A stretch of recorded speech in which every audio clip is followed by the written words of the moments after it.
Oke, selamat malam semua. Kita akan meneruskan kuliah kita farmakologi.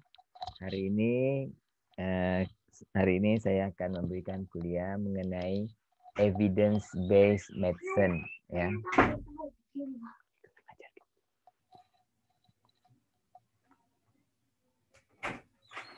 Oke, kita akan mendiskusikan mengenai evidence based medicine ya. Jadi apa itu evidence based medicine? Kalian sudah pernah dengar belum apa itu evidence based medicine? Belum, Pak. Hah? Belum, Pak. Belum ya.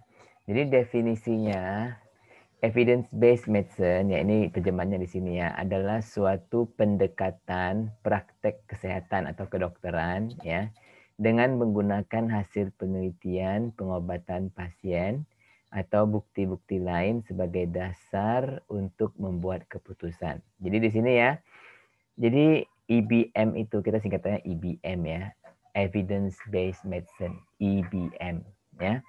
Dia ini sebenarnya kalau kalian tahu ya, dulu-dulu orang ke dokter karena apa? Karena mereka percaya sama dokter, kan? Dan dokter yang satu dengan dokter yang lain. Nah, dulu-dulu sekali sebelum ada dokter kayak sekarang, orang pergi kemana? Ke dukun atau ke tabib, bukan?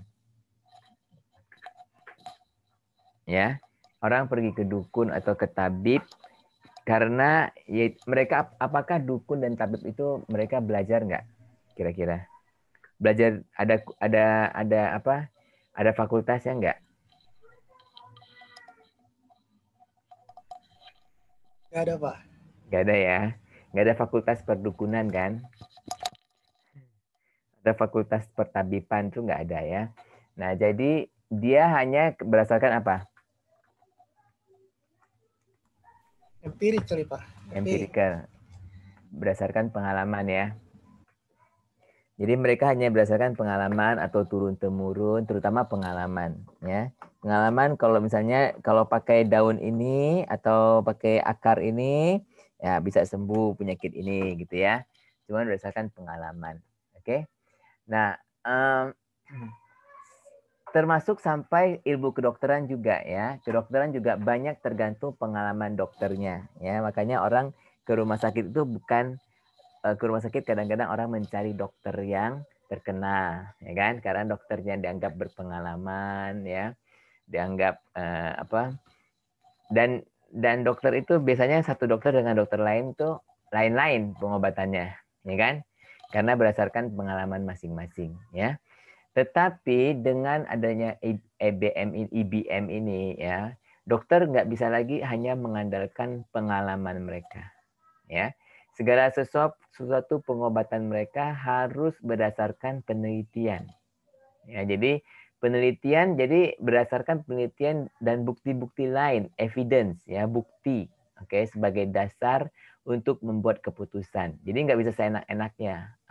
Kayaknya hari ini aku mau pakai obat ini. Ya, besok kayaknya orang ini kaya nih, aku pakai obat ini gitu. Nggak bisa ya. Jadi nggak bisa seenak-enaknya mereka. Nah, jadi kalau kita lihat ini, ya, ada 3 hal dalam IBM ini. Ya, IBM ini menurut yang pendahulu-pendahulu orang yang memulai IBM, ini ya Dr. Sackett dan Dr. Strauss, ini ya dia mengatakan evidence-based medicine is the integration ya of best research evidence with clinical expertise dan patient values or patient preference ya. Jadi kita ada 3 hal di sini yaitu evidence. Apa itu evidence? Evidence itu bukti ya, bukti dari hasil penelitian. Kemudian ada clinical expertise. Clinical expertise itu pengalaman atau kepakaran klinikalnya ya. Dan yang ketiga adalah uh, uh, patient preference. Patient preference adalah apa yang sebenarnya pasien mau ya. Nah, misalnya kalau orang itu sudah sakit kanker sudah kankernya tuh terminal. Ya dokter bisa aja kan, oh menurut penelitian harusnya kamu pakai obat ini, pakai obat itu gitu ya. Terus harusnya kamu menjalankan kemo, ya kemo itu bisa sembuh dan sebagainya. Tapi kalau orang itu sudah nggak punya kemauan hidup, ya atau orang itu nggak mampu secara ekonomi, ya orang itu tidak akan mau menuruti apa yang dikatakan dokter, ya. Nah mereka itu disebut patient preference, ya. Nah jadi inilah IBM, dia ada 3 hal di sini, yaitu evidence, patient preference, dan clinical expertise, ya. Nah, kayaknya ada yang coba untuk masuk nih. Oh, si Din ya. Din, halo Din. Kok ada yang terkeluar? Si Galuh terkeluar. Kamu masuk, dia keluar. Tukar tambah ya. Oke. Nah, tadi saya baru mulai tadi ya, mengatakan definisi dari evidence based medicine. Oke. Nah, sekarang tentang perubahan paradigma. Ya, yaitu tadi yang saya jelaskan. Kedokteran selama ini adalah sama dengan seni, ya. Jadi artinya tergantung dari pengalaman dokter masing-masing, ya. Dan versus itu artinya berlawanan dengan IBM, ya. Jadi sekarang ini adalah zamannya IBM, nggak zamannya pengalaman lagi. Jadi dokter nggak bisa mengatakan, oh ini menurut pengalaman saya begini, ya. Sudah nggak zaman, ya. Zamannya harus IBM, menurut evidence yang ada, ya, menurut bukti klinikal yang ada sekarang. Oke. Nah, juga dulu kedokteran berdasarkan kepercayaan, ya. Ya, berdasarkan kepercayaan. Jadi misalnya saya percaya sama dokter A, saya percaya sama dokter B, ya. Nah, sekarang kalau dokter A, dokter B itu lulus dari Fakultas Kedokteran, ya, dan yang ngajarnya benar, ya. Tentunya antara dokter A dan dokter B kalau diagnosisnya benar, harusnya pemilihan obatnya juga sama, ya. Karena sudah melalui evidence based medicine. Oke. Nah, juga kalau paradigma dulu, kalau rumah sakit itu kan pelayanan sosial, betul nggak? Nah sekarang rumah sakit adalah komoditi bisnis, ya. Nah orang kaya-kaya mendirikan rumah sakit, ya, dokter-dokter kerja di situ untuk dapatkan uang, ya kan? Nah, kalau dulu orang menjadi dokter karena saya mau menolong orang. Kalau sekarang kalau menjadi dokter apa? Apa ada lagi orang mau jadi dokter karena saya mau menolong orang? Ada nggak? Kira-kira?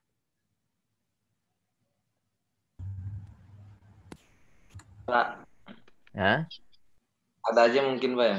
Ada ya, kalau masih muda iya ngomongnya gitu kayak karena saya mau menolong orang. Tapi kalau pasiennya datang terus nggak mau dibayar, nggak bisa bayar terus, apakah dia masih mau terima?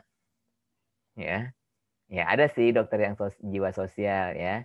Nah, tapi kebanyakan kan juga udah jadi komoditi bisnis ya. Nah, kemudian farmasi juga sama. Kita beralih kepada product oriented menjadi patient oriented. Apa artinya itu? Apa artinya ya? Product oriented sama patient oriented.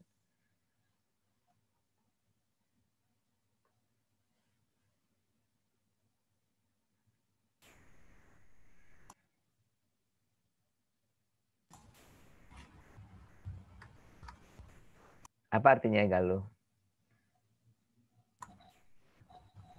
Kalau yang produk oriented berarti dia berorientasi pada produknya Pak. Kalau yang pasien berarti dia orientasinya sama pasiennya Pak. Pasiennya lebih diutamain dibanding produk obatnya Pak. Ya, kalau produk oriented ya, jadi kita misalnya di apotik ya, di dekat dunia makan. Kalau misalnya apotik ya urusannya itu ya pesen obat, jual obat, dia jarang ngomong sama pasien, ya kan? Jarang melihat apa sih yang pasien perlukan, oke? Nah itu produk oriented ya. Terus kalau jadi ilmu teknologi pendekatan praktek dapat berubah, tetapi prinsip harus tetap sama, yaitu for the benefit of the patient and the society, ya. untuk kepentingan pasien dan masyarakat. Setuju nggak? Ya Pak, setuju.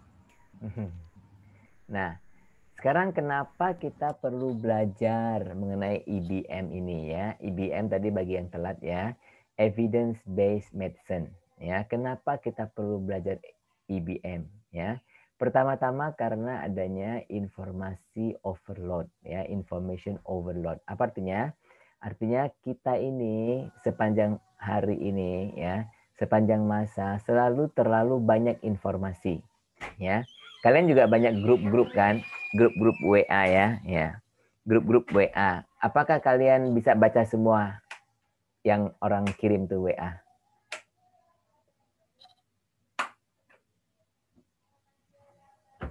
Halo, jawab dong.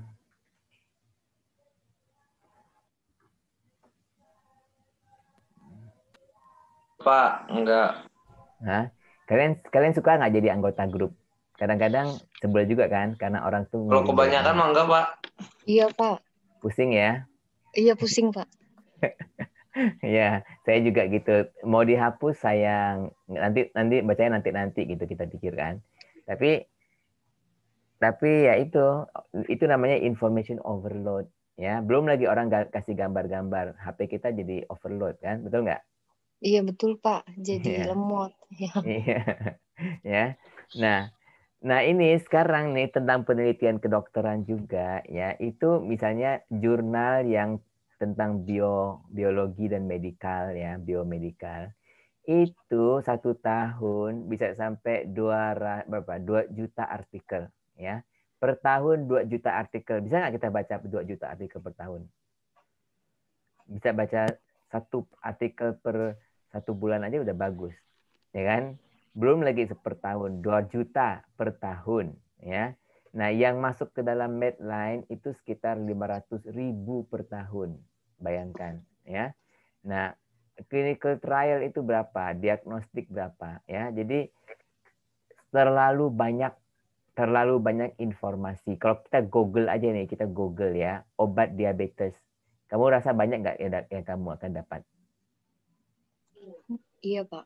Banyak banget ya. Banyak Nah, banget. yang mana yang mau dibaca, yang mana mau dipercaya. Nah, jadi kenapalah kita harus belajar IBM itu karena gitu ya, karena terlalu banyak informasi ya. Jadi harus ada orang yang mengatakan oh informasi ini yang bukan hoax ya, ini yang hoax gitu ya. Nah, jadi per hari aja untuk jurnal artikel itu 5.000 ya. Nah, untuk yang di Medline itu semacam Medline itulah contohnya itu apa secondary literature ya. Itu Medline ya contohnya ya, secondary literature ya. Itu aja nih yang primary ini sampai 5.000. Secondary-nya ini ada 1.500 ya. Nah, begitu banyaknya. Nah, dan juga kita kegagalan kita untuk mengaplikasikan segala bukti yang ada ya, segala data yang ada. Oke, misalnya di sini too much, apa ini too much ya, terlalu banyak ya. Contohnya ya, ini dari teman saya nih yang penelitian ini ya, 68,4% pasien infeksi saluran nafas atas ISPA ya diberi antibiotik kan. Seharusnya ISPA ini dia kan asalnya dari virus kan, disebabkan oleh virus. Kalau disebabkan oleh virus, kira-kira pakai antibiotik berguna nggak? Enggak, Pak. Enggak ya. Nah, tapi dokter beri nggak antibiotik? Beri kan? Ya, jadi itulah tidak menggunakan evidence. Ya, too little contohnya. Hanya 31,6% pasien yang menderita atrial fibrilasi kronik ya, yang dirawat di RS Kuala Lumpur menerima terapi dengan obat antikoagulan. Harusnya ya, kurang lebih 80-90% pasien yang atrial fibrilasi ini harus diberi antikoagulan. Kalau kita nggak kasih antikoagulan, malahan orang itu akan menyebabkan stroke. Ya. Nah, tapi hanya 31,6% ya yang diberi. Berarti kan terlalu sedikit.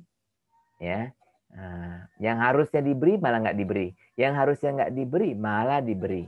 Nah, itulah karena kenapa IBM ini perlu sekali. Ya. Nah, juga awas penipuan ya seperti ini. Oke. Dibilang apa vaksin anak-anak dapat menyebabkan autism. Kan ada tuh. Kalian pernah dengar nggak? Ya. Pernah dengar nggak? Ada Iya, Pak. pendapat bahwa vaksin anak-anak itu menyebabkan autism. Apakah benar atau enggak? Itu nggak tahu ya. Nah, apakah ada pernah sekarang juga di awal-awal COVID ini bilang temulawak dapat sembuhkan COVID, ya betul atau enggak? Kan? Ada juga bilang minyak kayu putih dapat sembuhkan COVID, ada kan? Ya. Nah, ada lagi yang lebih gila yaitu dokter-dokter di Amerika ya dan negara-negara lain yang mengatakan bahwa COVID-19 ini bukan disebabkan oleh virus, tapi oleh teknologi 5G, di 5G. Pernah dengar nggak?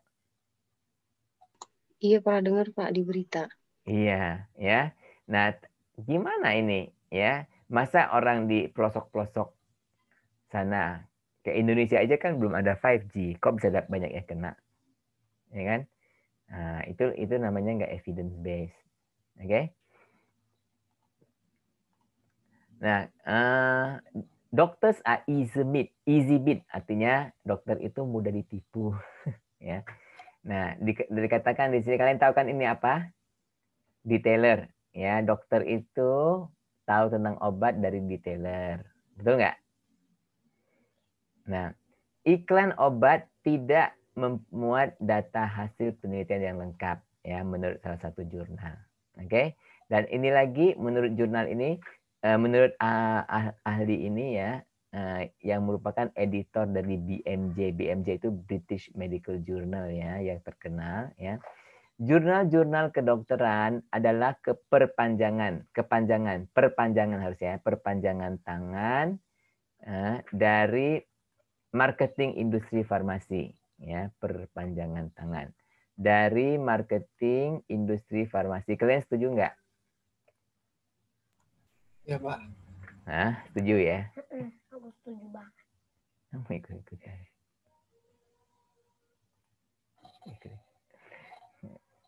Ya. Nah, sekarang IBM akan merubah praktek ya, praktis kita, praktek ya. Contohnya, contoh kasus pertama ya. Selama bertahun-tahun beta blockers, kamu tahu obat beta blockers kan? Atenolol, propanolol, ya itu beta blockers, oke? Dipakai sebagai obat lini pertama untuk hipertensi. Kamu tahu apa obat lini pertama enggak? Iya, Pak. Tahu. Ya. Apa itu lini pertama? Jadi sebagai apa pilihan utama ya, Pak? Ya, pilihan utama ya.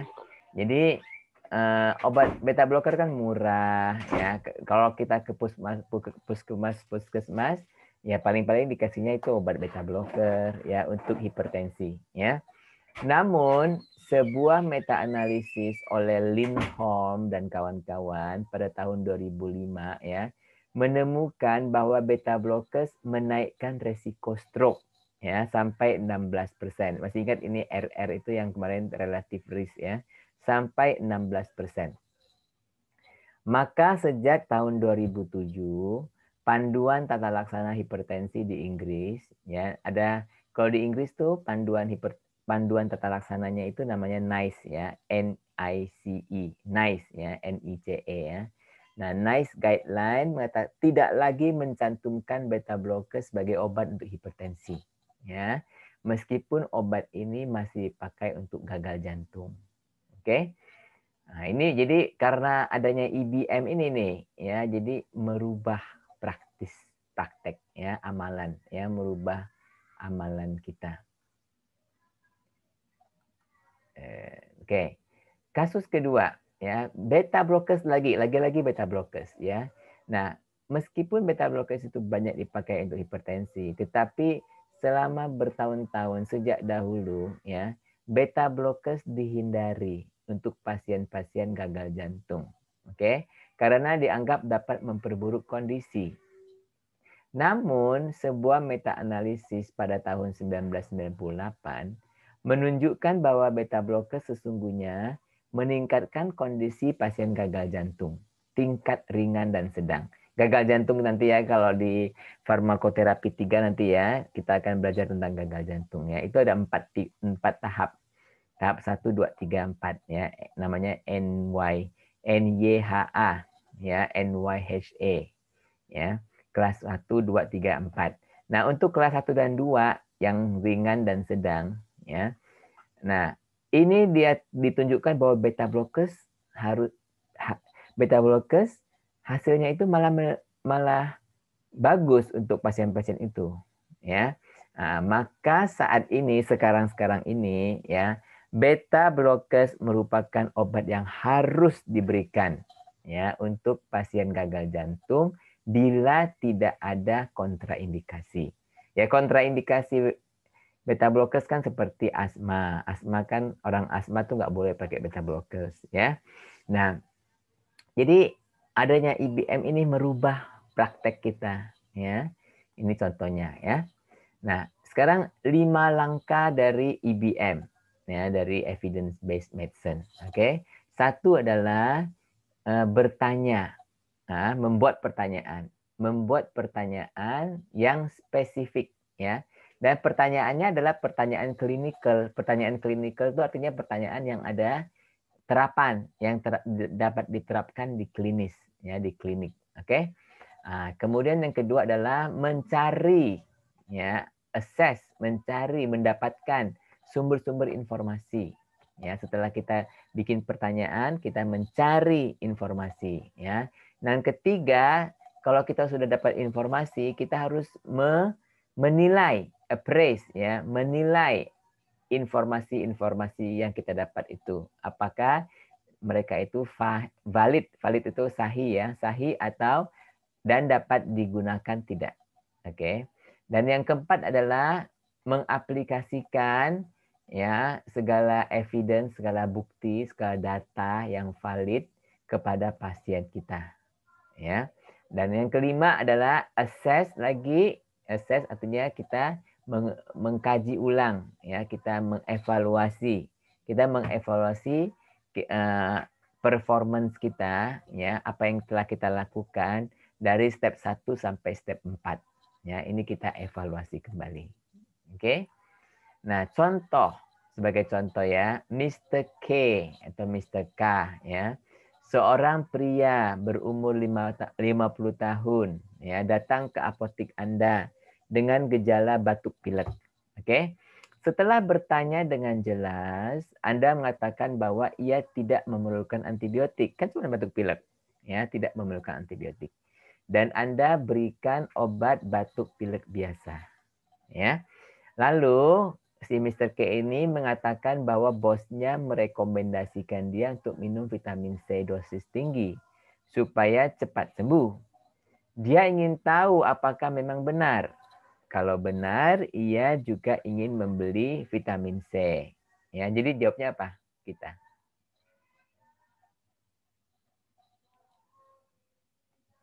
Boleh nggak?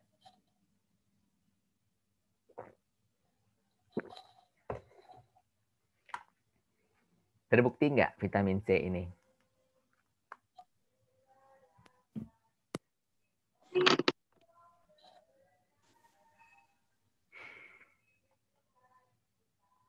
Nah, jadi kita harus kita membuktikan dia kan. Jadi kita mencari informasi ya.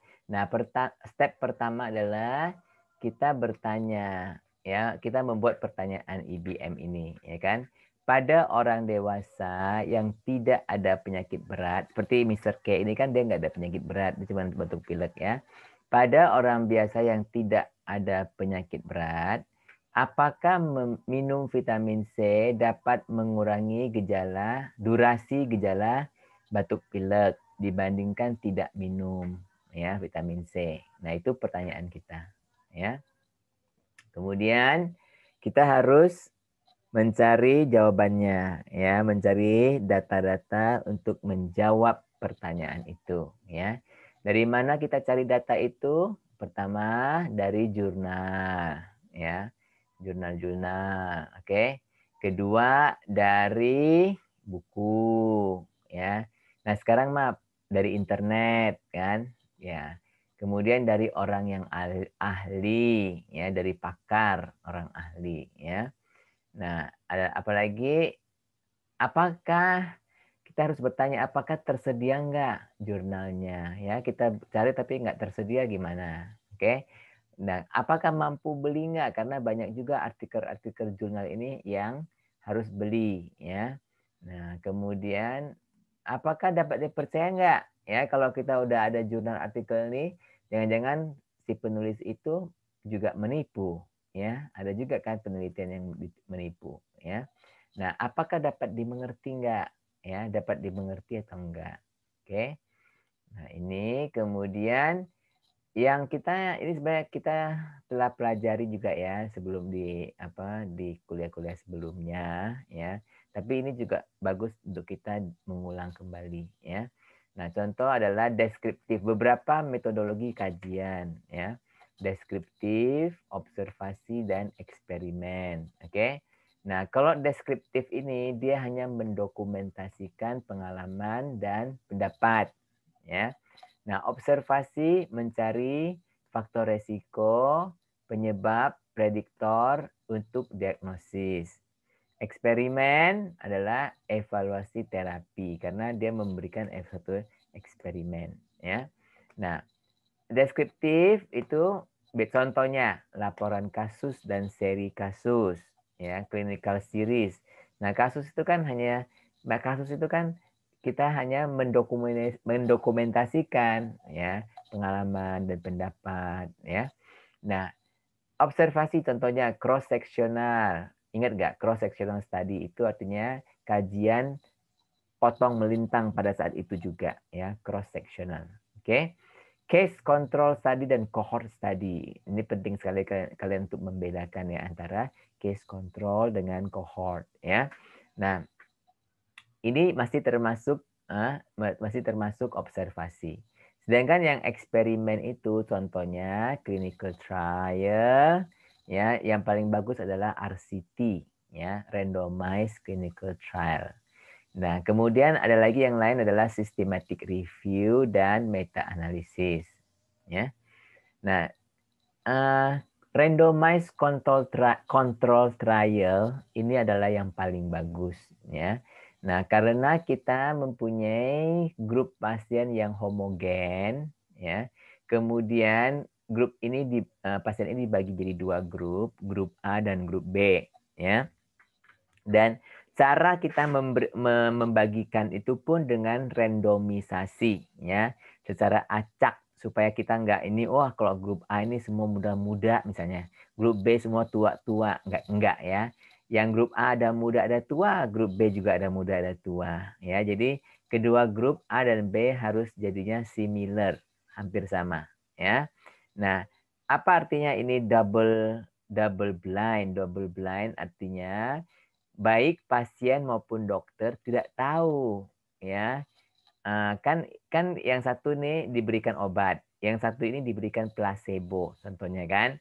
Nah, si A ini dan si dokter ini nggak boleh tahu dia itu diberikan placebo atau diberikan obat, ya. Karena nanti kalau tahu dia ada perasaan, wah aku dapat placebo nih, ya, pasti nggak sembuh nih, ada perasaan, ya. Demikian juga dokter, kalau dokter yang menguji dia, yang memeriksa dia, kalau tahu itu adalah obat yang diminum adalah placebo, ya dia juga ada perasaan nih, kayaknya nggak sembuh nih, gitu ya. Jadi kita namanya double blind kalau pasien nggak tahu, dokter pun nggak tahu, ya. Kemudian contoh dari RCT, jadi kita ngomong ini RCT nih ya, randomized control trial. Ya, contohnya adalah misalnya kita mau menguji apakah obat antivirus acyclovir ini dapat menyembuhkan apakah acyclovir menyembuhkan lesi atau luka ya karena cacar, ya. Nah, kan kalian tahu cacar air kan, cacar air ya. Apakah kalau kita minum asiklovir, lukanya dapat menyembuhkan luka atau tidak? Ya. Nah, di sini ada suatu kajian ya tahun 1991 ini ya. Nah, jadi pasien ini dibagi jadi 2 kelompok, yang meminum asiklovir, ada yang meminum placebo ya. Nah, pada kelompok asiklovir ya, waktu ya di mana ini luka-luka bekas-bekas cacar ini hilang itu kira-kira 1,8 hari ya.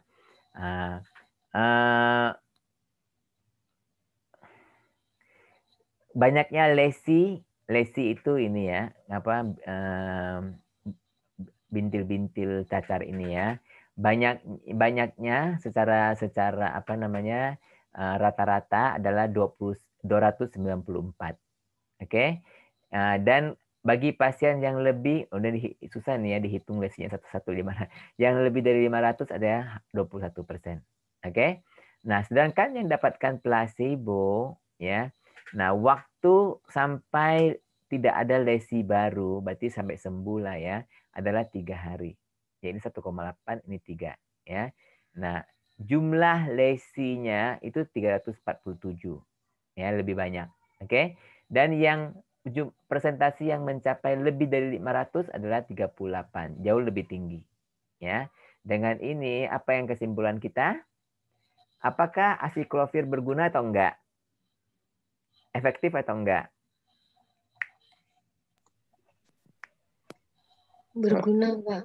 Ya, efektif ya. Efektif. Berarti asiklovir ini efektif ya. Nah, apalagi di sini adalah P-nya kurang dari 0,001 ya, karena kalau P kurang dari 0,05 itu pun sudah efektif ya. Apalagi ini P kurang dari 0,001, berarti penelitian ini bagus sekali ya, bagus sekali. Oke. Nah, sebelum ini ada kita tinggal beberapa slide lagi ya.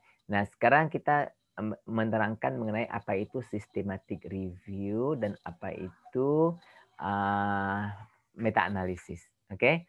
Systematic review adalah suatu rangkuman dari hasil penelitian terbaik yang ada, ya, best available evidence, yang dipakai untuk menjawab suatu pertanyaan klinis tertentu. Jadi, kan misalnya nih, ya, tentang vitamin C tadi, ya. Mungkin sudah ada 10 atau 15 artikel di seluruh dunia, ya, yang mirip, yang mengkaji vitamin C ini, ya. Nah, kita kumpulkan tuh 10-10-nya dan kita buat satu review, ya. Penelitian pertama gimana, kedua gimana, tiga gimana, hasilnya berapa yang sembuh, berapa nggak sembuh, dan sebagainya, ya. Nah, itu namanya systematic review. Oke.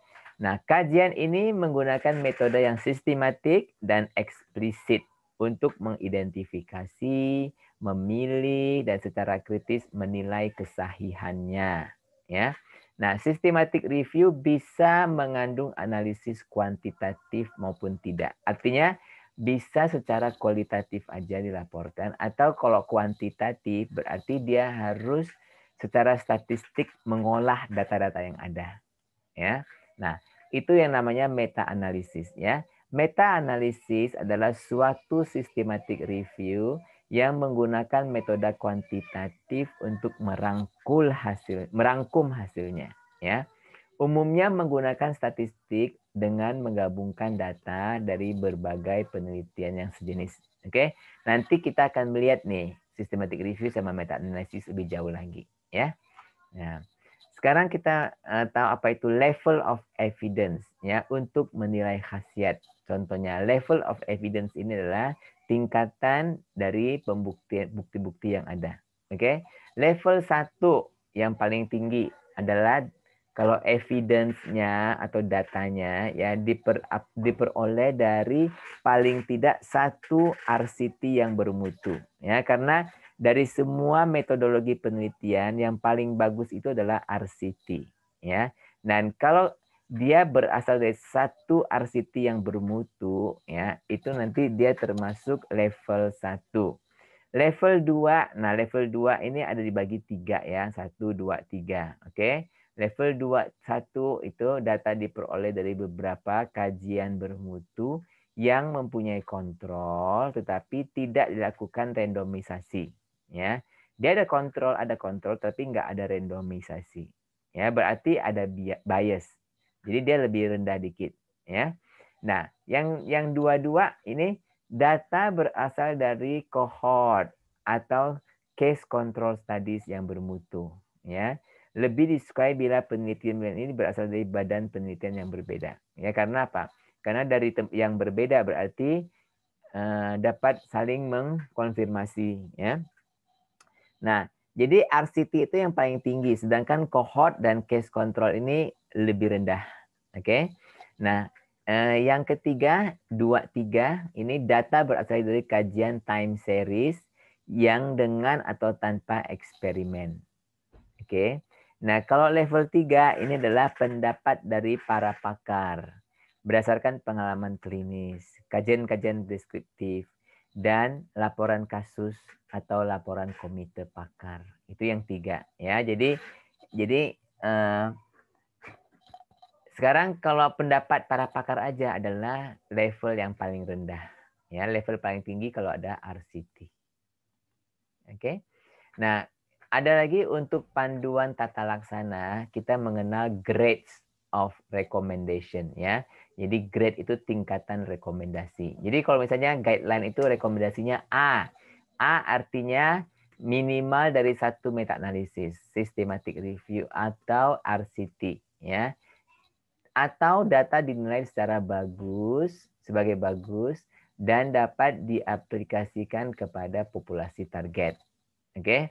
Nah, B, data dari uji-uji klinik yang bermutu yang secara langsung dapat diaplikasikan kepada populasi target ya.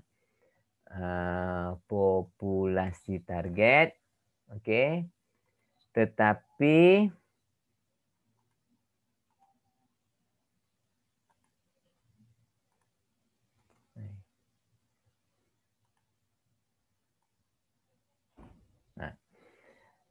penelitian ini juga hasilnya konsisten atau data yang ekstrapolasi dari meta analisis, systematic review dan RCT. Jadi yang paling tinggi kan meta analisis, systematic review, RCT ya, ini yang paling tinggi. Kalau yang B ini dia diekstrapolasi. Ekstrapolasi misalnya dari hewan ke manusia misalnya ya. Di hewan terbukti bahwa aman dosisnya misalnya ya, tidak mengalami apa itu terbukti ya, tetapi itu tidak dapat kita ekstrapolasikan terus ya. Nah, data berasal dari laporan komite pakar atau pendapat dan pengalaman klinis dari pakar yang dihormati menunjukkan tidak tersedianya studi klinis yang bermutu tinggi. Jadi kalau grade C ini kita belum menemukan studi klinis yang bermutu tinggi ya. Jadi hanya baru dari laporan komite pakar. Oke. Nah, jadi dari sini kita tuangkan dalam satu piramid of evidence atau tingkatan bukti ya, piramid evidence. Yang paling bawah sekali adalah penelitian di laboratorium, karena untuk mengekstrapolasi penelitian di laboratorium kepada manusia itu jauh sekali ya, masih jauh sekali stepnya ya. Yang kedua adalah lapisan kedua adalah animal research ya, meskipun sudah terbukti di hewan ya belum tentu terbukti di manusia ya, karena hewan sama manusia bagaimanapun juga berbeda ya. Nah, yang ketiga, tingkatan ketiga adalah ide, editorial, opinion ya. Jadi opini pakar ya. Yang naik lagi 1, 2, 3, 4, keempat adalah case report. Itu case report itu bagus ya. Dia laporan-laporan kasus, oke. Yang lebih tinggi lagi case series. Apa bedanya case report sama case series ya? Kalau case series ini banyak ya, dia banyak ya, berseri-seri gitu ya. Nah, kan beda dong kalau kamu nonton drama seri sama drama satu drama aja. Beda nggak? Beda nggak nonton drama seri sama satu episode aja? Mana yang kamu pikir lebih tahu lika-likunya kalau kamu nonton serial drama atau cuma satu doang? Serial drama, Pak. Iya, tapi kan menghabiskan waktu ya. Nah, yang lebih tinggi lagi case control, lebih tinggi lagi cohort. Jadi cohort sama case control, cohort masih lebih tinggi ya. Nah, baru kemudian RCT ya, RCT double blind ini tinggi, dan di atas RCT itu ada systematic review dan meta analysis ya. Karena kalau RCT aja dia itu kalau cuma satu juga nggak gitu berguna. Kalau ada banyak ya kita harus membandingkan dia dulu yaitu dengan cara systematic review dan meta analisis. Ya. Ngerti nggak dengan piramid evidence ini? Ya. Inilah sampai sini dulu kuliah kita yaitu pyramid of evidence. Ya, apakah ada pertanyaan dari kalian?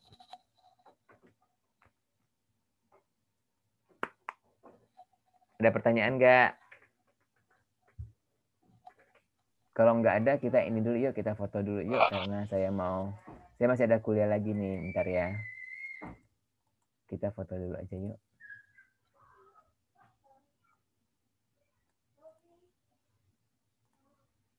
Stop ini dulu, stop apa?